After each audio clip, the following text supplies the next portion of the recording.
with coverage you can count on. This is Channel 3 Eyewitness News at 6 in HD. Good evening. Thank you for joining us. I'm Greg Glover in for Cameron Taylor. The sun melted away a lot of the snow, but it's still cold out there. So let's check in with Storm Alert meteorologist Nick Austin to see what to expect tonight. Nick, I imagine there wasn't a lot of melting going on out there today. Not a lot. Temperatures actually probably won't get above freezing for most of our viewing area through the whole rest of the weekend. We'll have to wait till next week until we really see a decent warm up. We'll talk about temperatures here in a moment. Just a quick look at the radar. The snow is all gone. It ended early this morning out towards Murphy and northeast Georgia and moved out quickly up to the north and east. So no more snow falling or flying around anywhere, but it is pretty cold. 25 degrees in the city right now, 19 out in Memphis, 26 down in Atlanta and up in Knoxville. It's around 21 degrees, but there's still a pretty good wind out there, especially in the high elevations. But even here in the city, wind chill is 15 degrees. That's what it feels like. It feels like 10 degrees in Nashville. And as you head up along parts of the Ohio River Valley, we have wind chills in the single digits. We are going to expect a very, very cold night ahead again, especially for the high elevations across the region. There will be wind chills below zero, so the best advice just to avoid the frostbite and also just to stay comfortable, stay indoors tonight. Try not to venture out too much. We'll have more of the rest of the weekend forecast coming up in just a bit. Nick, thanks so much. We'll check back in with you. Of course, a quick hitting snowstorm and some freezing temperatures led to dangerously slick roads this morning. We've been hearing from lots of people in the Cleveland area, and in North Georgia, some residential streets are covered in thick layers of ice. Channel 3 Eyewitness News reporter Tanisha Cordell tells us how drivers coped with the conditions. It's the first snowfall of the year and drivers are bearing it all, from the freezing temperatures to icy road conditions, but they're doing it all with caution. The winter weather was a force to be reckoned with overnight and early morning in Whitfield County. Thick layers of ice covered several main streets and bypasses. We were literally the only ones on 75. I mean, I'd never seen it, especially going through Atlanta. It's usually a zoo. And with all those lanes, we had every lane to ourselves, but I was still only going 40 miles an hour. While many cringed through the frigid temperatures, some were unbothered. Yeah, this is 19 degrees right now. So, yeah, it's cold, but it's not that bad. And he's not the only one. I've always been on the farm, worked outside all my life. I just enjoy the cool weather. But that's not the case for everyone. We're getting old, and that goes right through your body. Cold weather. If you have to be out, authorities ask you to be careful and take your time. The wind chill is making it feel like 6 degrees outside. Our Storm Team 3 meteorologists say to not stay outside for more than 30 minutes. And if you have to, bundle up in layers. In Whitfield County, Tanisha Cordell, Channel 3 Eyewitness News. Whitfield County emergency crews worked several crashes that were no doubt caused by the snow and ice. Channel 3 Eyewitness News reporter Kelly McCarthy gives us a look at one road that was frozen over and at the danger it posed to drivers. Early Saturday morning, there was an 8-car crash along Carbondale Road here in Whitfield County. And the cause of that crash, this is what the road looks like. It's a sheet of ice. Cars slid along this North Georgia road covered in ice.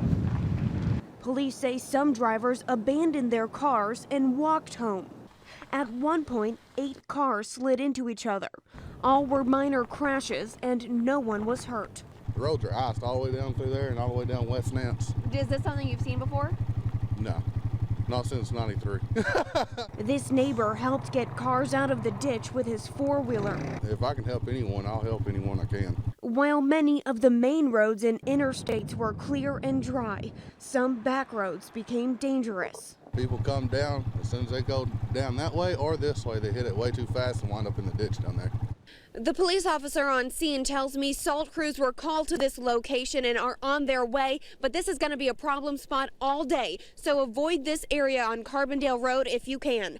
In Dalton, Kelly McCarthy, Channel 3 Eyewitness News. Back here in Chattanooga, the cold is forcing the Salvation Army to open their shelter tonight at 7 o'clock. Their Recreate Cafe will serve as an overnight emergency cold weather shelter tonight and tomorrow. Find it over on Macaulay Avenue. Salvation Army could also use more volunteers and donations. If you'd like to help, call the number you see there on your screen. A semi-truck carrying a load of carpet overturned on I-75 North around 7 o'clock last night, just as the snow was beginning to fall. Have a look at the scene here. The traffic was snarled there for several hours. Luckily, no one was hurt. We're told the driver of the truck was taken to the hospital to be checked out. He's expected to be okay. Here's what a fellow employee with the trucking company had to say about what happened. There was somebody that cut in front of my driver, and of course he tried to avoid hitting the cart in front of him, and he lost control of the truck. That company's located in Calhoun, Georgia. Crews loaded the carpet from that truck onto another for transport back to the company. With temperatures struggling to reach even freezing this weekend, Tennessee American Water is offering some reminders on how to protect your pipes in your home.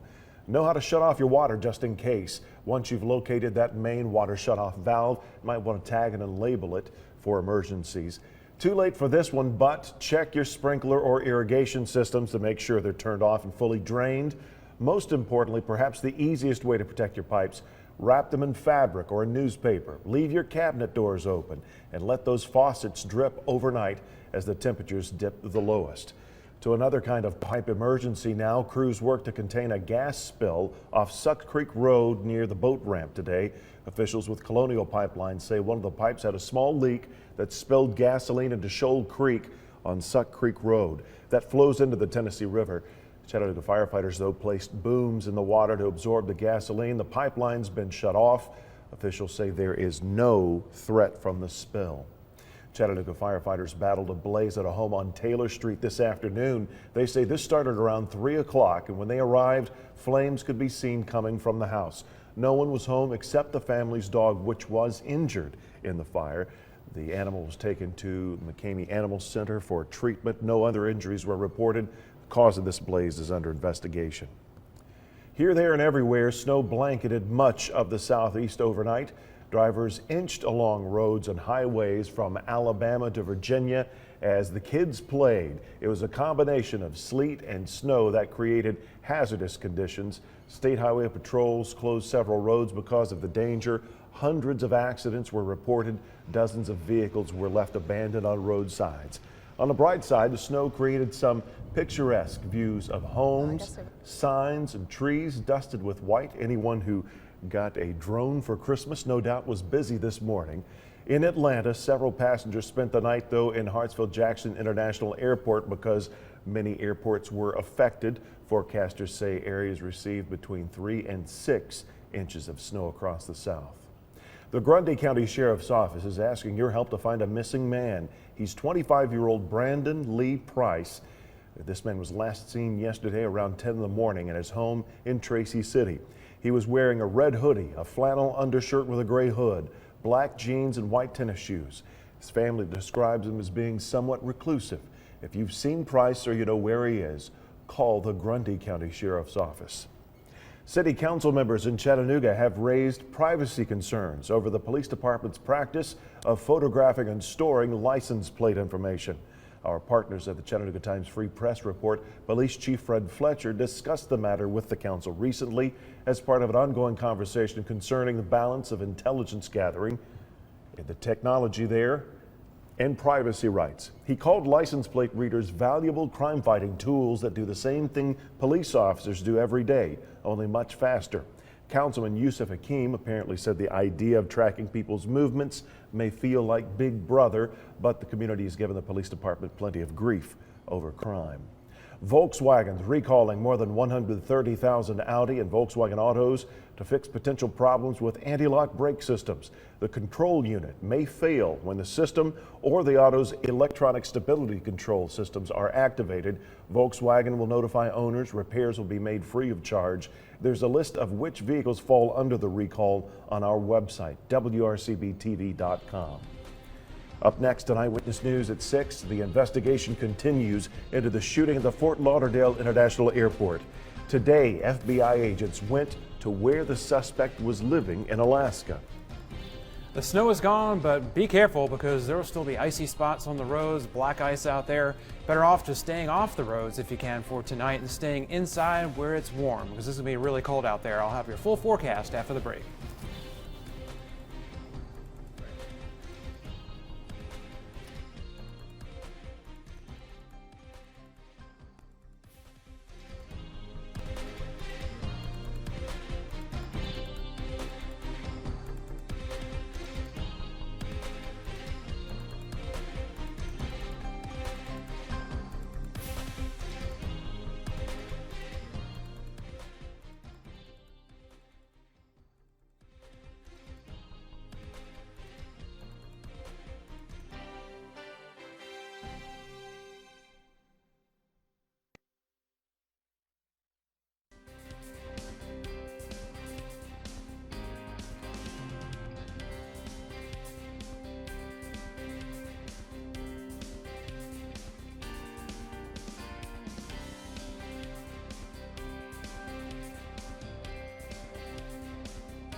with coverage you can count on.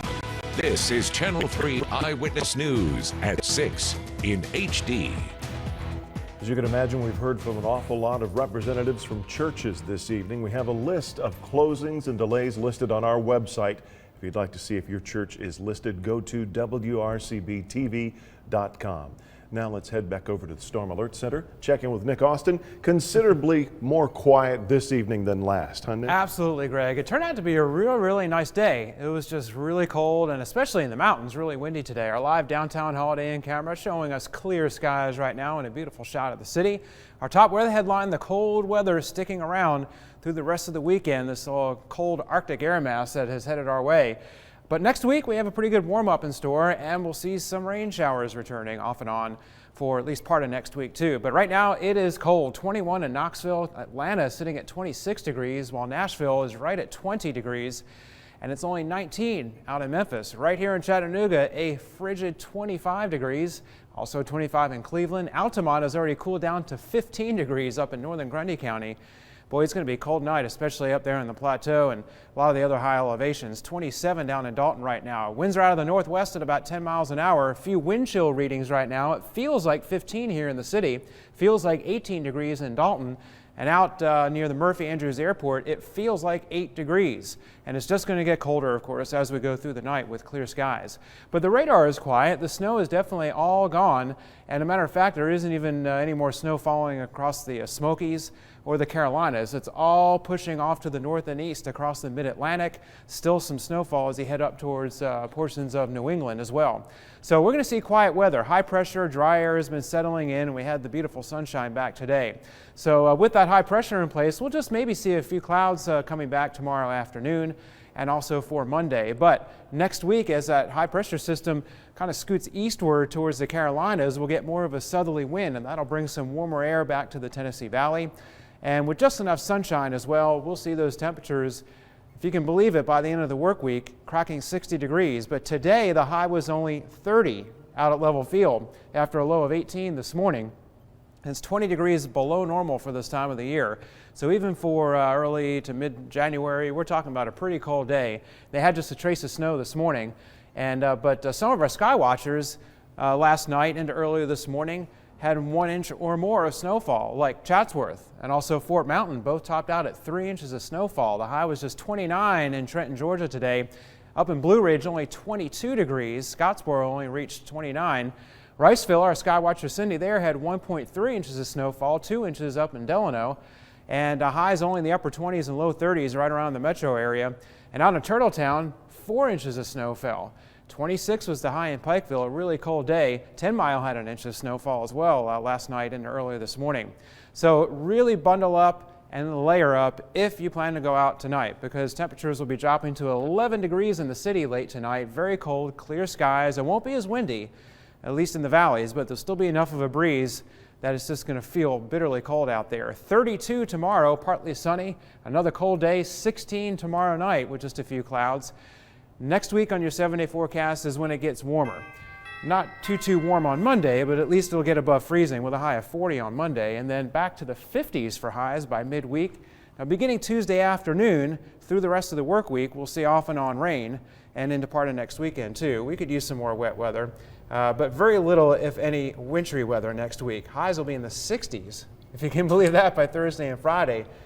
So a big difference from today until the end of the week. Now tonight, all that cold air, it's not just going to be cold here. They have hard freeze warnings in effect, Greg, along the Gulf Coast. Wow. From Houston all the way across the Florida Panhandle tonight.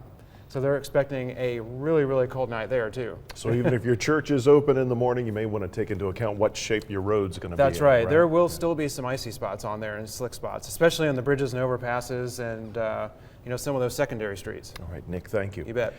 To national news now. Today, the Fort Lauderdale airport was reopened after that shooting that killed 5 people and injured at least 6 others yesterday.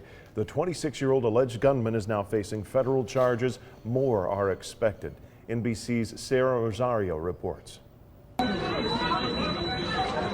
images, the sounds. That kind of blood-curdling scream as people were trapped. Widespread panic as passengers at the Fort Lauderdale airport run for their lives. And he's just randomly, point and shoot anyone that was in his line of fire. The bullets killed 5 people and injured 6 others before alleged gunman Esteban Santiago ran out of ammunition and surrendered to police.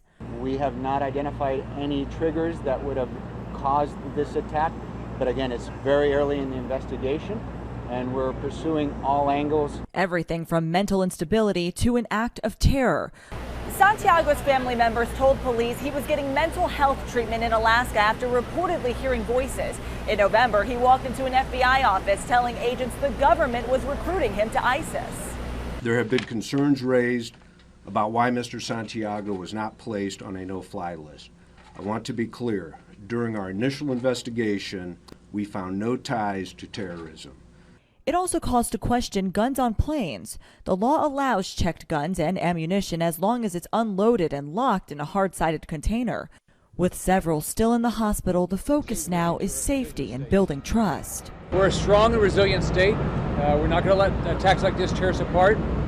After yet another mass shooting, disturbingly becoming all too common. Sarah Rosario, NBC News. 3 of the victims are still in intensive care this evening. Santiago's first court appearance is set for Monday. Up next in sports, the Mocs hope to take down SoCon leader Furman in McKenzie Arena today. Jill Jelnick has the latest. Plus, Media Day for the College Football Championship game. Of course, that's Nick Saban's favorite day of the year. Hear from the head coach when we get back.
Last year, it was Furman who gave the Mocs their first SoCon loss of the season.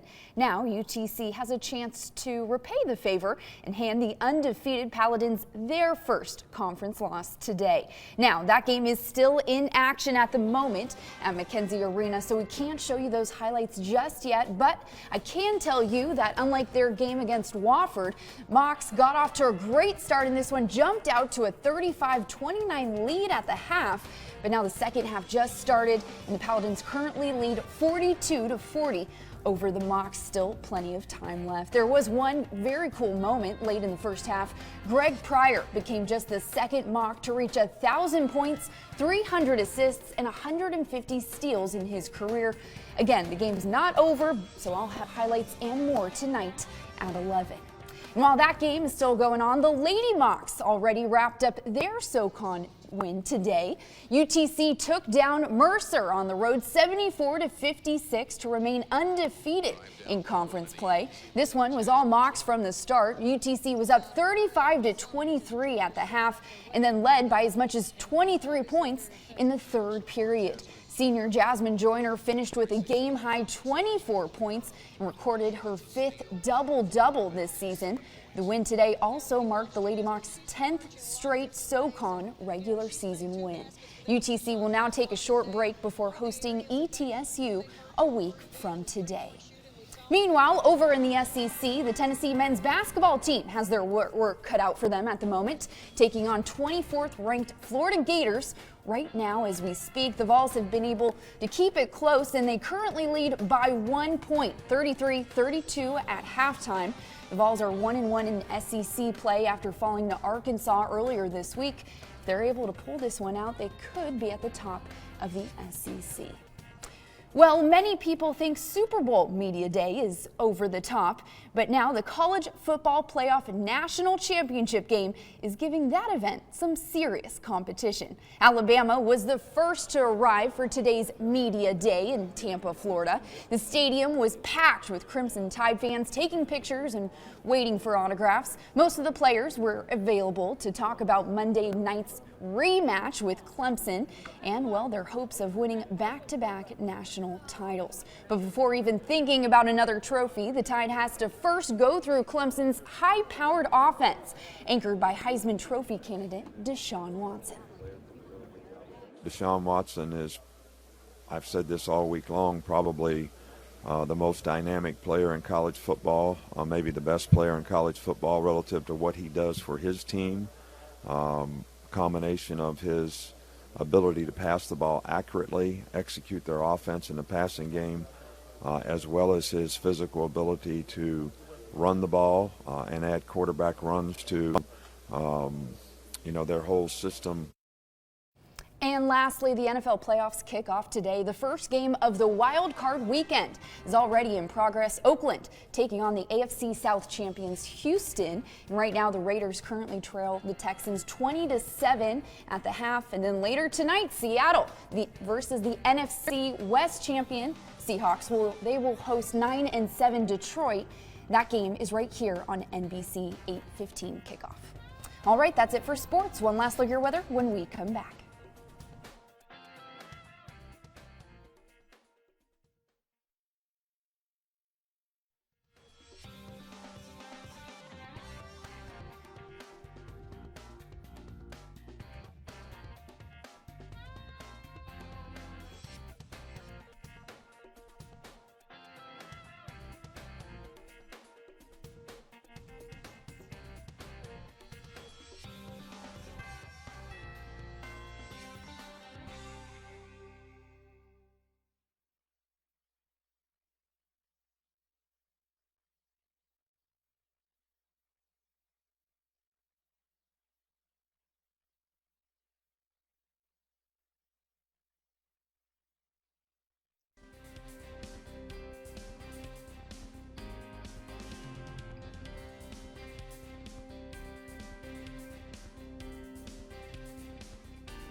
If you're headed out, brisk would be an understatement. Right? Yes, it's going to be brisk and cold all the way down to 11 degrees in the city, but we're talking about single digits in the high elevations. It's already in the teens in a lot of the mountains right now. So a cold night, only about 32 tomorrow, and then warming up into the 40s, 50s, and even 60s by later in the week as some rain comes back too. You just need to keep it together for a few days. That's right. Yeah, thanks a lot, Nick. Stay with us at Channel 3 Eyewitness News. You can get us online at WRCBTV.com. Also get all the apps. Stay in touch with us. We'll see you tonight after the game.